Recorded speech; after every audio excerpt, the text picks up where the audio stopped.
Assalamualaikum warahmatullahi wabarakatuh. Perkenalkan, nama saya Adib Saifullah dengan NIM 235211091. Nah, dalam video ini saya akan menjelaskan tentang akuntansi sebagai tugas pengganti. Langsung saja. Untuk yang pertama,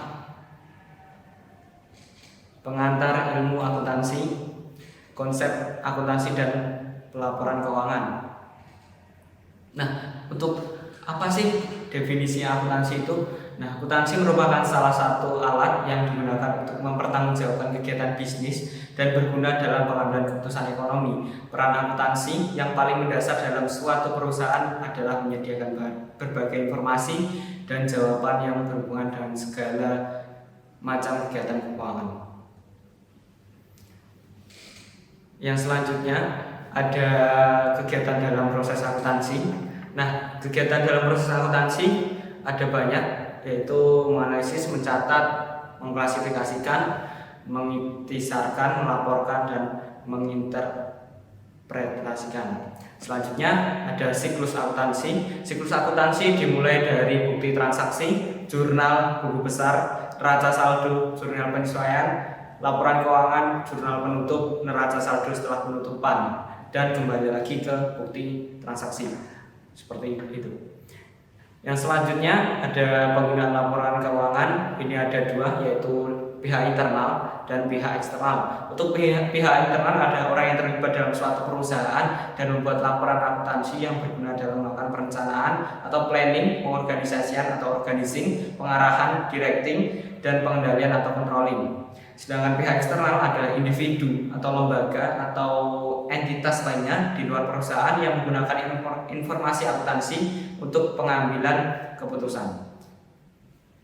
Nah, untuk pihak internal seperti manajemen, pemilik perusahaan, dan contoh pihak eksternal ini ada investor, kreditor, pemasok, pelanggan investasi, pemerintah, masyarakat umum, karyawan, mitra bisnis, lembaga keuangan, dan otoritas pajak.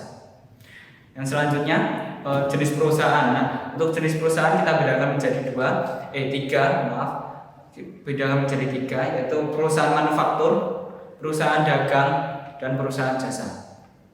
Nah, untuk contoh-contohnya perusahaan manufaktur seperti Indofood, Unilever, Kimi Farma, dan Astra, dan yang lainnya. Untuk contoh perusahaan dagang, ini ada Indomaret, Alfamart, Matahari, Lotte Mart, ataupun Gramedia. Untuk contoh perusahaan jasa, nah ini perusahaan yang bergerak di bidang jasa seperti KAI, Garuda Indonesia, Gojek, ataupun Bank BRI atau bank-bank yang lain. Nah, untuk jenis perusahaan, kepemilikan berdasarkan tipe kepemilikan ada dibedakan menjadi tiga, yaitu perorangan, perusahaan perorangan, yang kedua perusahaan persekutuan, yang ketiga perusahaan terbatas. Nah, bidang-bidang dalam akuntansi ini ada financial accounting, cost accounting, tax accounting, budgeting, auditing, manajemen accounting, public accounting, dan accounting system. Selanjutnya, profesi di bidang akuntansi seperti ada staf akuntansi, staf pembukaan, akuntan. Nah, akuntan ini meliputi tiga: akuntan publik, akuntan perusahaan, akuntan pemerintah atau organisasi nirlaba. Oke, yang selanjutnya kita mempelajari pengantar ilmu akuntansi, konsep persamaan dasar akuntansi. Nah, selanjutnya transaksi dan persamaan akuntansi. Nah, seluruh transaksi yang terjadi di perusahaan dicatat dengan menggunakan persamaan akuntansi dasar dengan rumus aktiva sama dengan pasiva, harta sama dengan hutang plus modal, dan aset sama dengan liabilitas plus ekuitas. Selanjutnya, nah, saran untuk aspek akuntansi yang terkait dengan pendirian sebuah perusahaan. Satu, keuangan perusahaan harus dipisah dengan keuangan pribadi. Seperti Bapak Bayu sebagai pemilik perusahaan. konsekuensi dari konsep ini adalah aset dan liabilitas yang dimiliki oleh perusahaan harus dipisahkan dari aset dan liabilitas yang dimiliki oleh pemilik. Yang kedua, seluruh transaksi yang terjadi di perusahaan dicatat dengan menggunakan persamaan akuntansi dasar yang memiliki rumusan sebagai aset sama dengan liabilitas plus modal pemilik.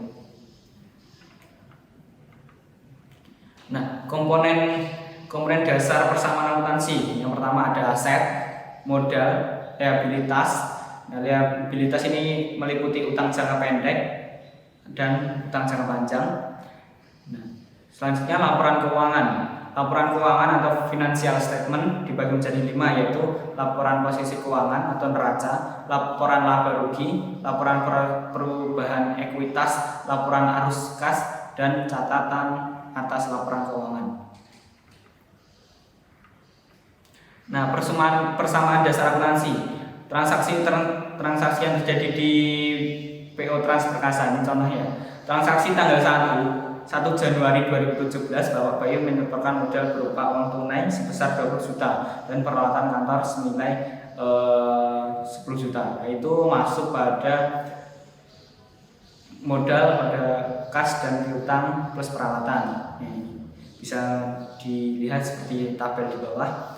Nah, yang selanjutnya transaksi 2 itu 2 Januari 2017 PO Trans Perkasa membeli peralatan kantor seharga 2 juta secara tunai. Nah, ini bisa dilihat kasnya berkurang dan peralatannya bertambah ya. Selanjutnya transaksi 3 5 Januari 2017 PO Trans Perkasa membeli peralatan kantor tambahan seharga 5 juta secara kredit. Nah, ini batas waktu pelunasan tanggal 20 Januari 2017. Nah, ini karena secara kredit jadi ditambahkan ya. Next, persamaan akuntansi yang diperluas. Nah, pendapatan ini yang ketiga. Yang keempat ini pendapatan. Transaksi keempat 10 Januari 2017 memperoleh order pengiriman barang dari PO Semesta Raya senilai 30 juta. Tanggal 10 Januari. Nah, selanjutnya 12 Januari 2017 menyelesaikan pengiriman barang tersebut. Nah, tanggal 12 menyelesaikan pengiriman. Jadi ini ditambah 30 juta. 15 Januari 2017 PO Semesta Raya menyelesaikan utangnya. Nah, tanggal 15 menyelesaikan utangnya. Jadi kasnya berkurang. Ya. Nah, yang ke ini ada beban. Kelima ada beban. Nah, transaksi kelima 15 Januari 2017 membayar gaji pegawai 2 mingguan sebesar 3 juta. Nah, tanggal 15 membayar gaji pegawai 2 mingguan sebesar 3 juta. Jadi ini dikurangi 3 juta. Dan tanggal 30 Januari 2017 mendapatkan tagihan dari PT Sriwedari atas biaya makan pegawai selama bulan Januari sebesar 5 juta. Tagihan tersebut akan dibayarkan pada 5 Februari 2017. Jadi dihitung masuk ke utang perusahaan. Next, ini yang keenam ada pref. Nah, pref ini kayak contoh 31 Januari 2017 Bapak Bayu mengambil uang perusahaan sebesar 2 juta untuk membayar SPP anaknya. Jadi nanti diambilkan dari kas berkurang ya. Next. Nah, ini untuk laporan laba rugi seperti ini. Pendapatan jasa, ada beban gaji, terus total beban. Untuk pendapatan itu untuk rumusnya jika pendapatan lebih besar daripada beban maka akan untung atau laba, mendapatkan laba. Jika pendapatan lebih kecil daripada beban maka bisa disimpulkan bahwa perusahaan itu mengalami kerugian. Yang selanjutnya laporan perubahan modal pemilik. Nah, modal pemilik dapat berubah karena modal bertambah dan modal berkurang. Seperti ini. Ditambah laba neto Januari 2017. Nah, modal Bapak Bayu per 1 Januari 2017 itu 30 juta. Nah, ditambah laba neto Januari 2017 22 juta. Dikurangi pref tadi karena untuk anaknya tadi bulan Januari 2017. Nah, kenaikan modalnya 20 juta. Modal Pak Bayu per 31 Januari itu 50 juta. Selanjutnya, pengantar ilmu akuntansi, menganalisis dan mencatat transaksi bisnis, metode penjurnalan perusahaan jasa. Nah, bab ini memberikan gambaran mengenai cara menganalisis dan mencatat dari penjurnalan sampai dengan pembuatan ayat jurnal koreksi sesuai dengan proses dalam siklus akuntansi. Transaksi yang bersumber dari dokumen-dokumen bukti transaksi dicatat dalam buku harian yang disebut jurnal dan langsung dimasukkan atau diposting dalam buku besar. Selanjutnya, dokumen sumber transaksi. Sebuah transaksi hanya dicatat oleh bagian akuntansi jika transaksi tersebut benar-benar terjadi. Jumlah yang dicatat juga harus akurat dan benar. Beberapa jenis dokumen sumber transaksi antara lain ada cek atau kwitansi pengeluaran kas, faktur penjualan atau invoice, kwitansi penerimaan kas. Nah, ini kode akun.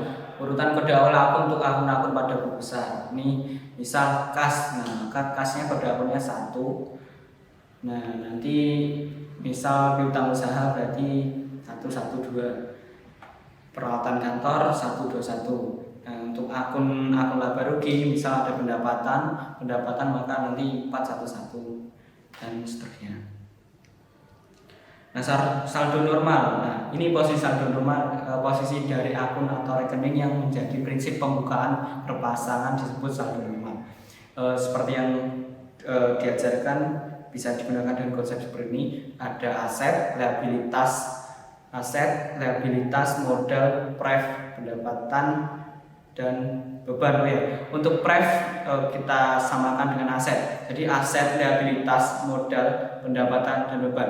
Yang bertambah atau dengan keadaan saldo normal, jika aset itu didebit, jika liabilitas itu dikredit, modal dikredit, pendapatan dikredit, dan beban didebit.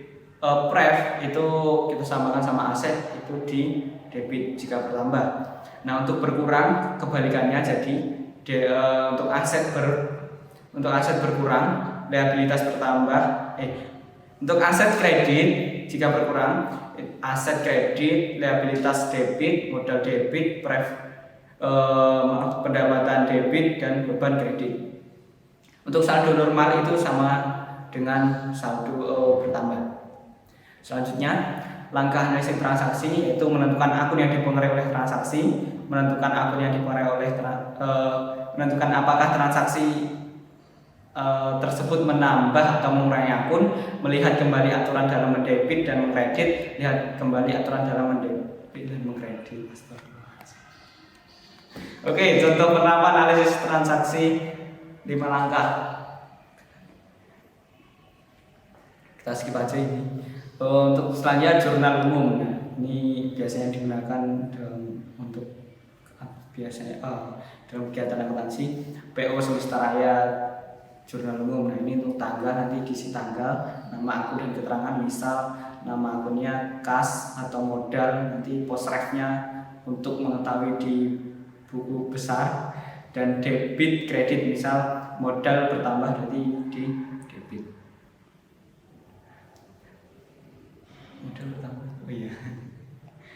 Modal bertambah di untuk modal bertambah itu di kredit kas, misal kas bertambah di debit karena kas hitungannya masuk aset. Nah, untuk penjurnalan transaksi 1 Mei 2017 Bapak Ibu menyetorkan modalnya berupa uang tunai sebesar 1 juta. Ini berapa ini? Ini ya segitu ya. Ini kerugian 1, maaf teman-teman. Ini kita anggap aja 1 juta gitu. 3 Mei 2017 membeli 2 buah bus harga 250 juta ya. Berarti yang atas itu berarti 1000 juta atau 1 triliun ya. Oke, yang selanjutnya penjurnalan transaksi, kita skip aja ini. Nah, untuk penjurnalan transaksi Nah, udah. Ya, jadi itu ya teman-teman, sedikit penjelasan tentang akuntansi secara dasar. Cukup sekian. Maaf bila saya dalam menjelaskan ini agak terburu-buru dan kurang jelas, bisa ditanyakan di lain waktu. Sekian, terima kasih. Wassalamualaikum warahmatullahi wabarakatuh.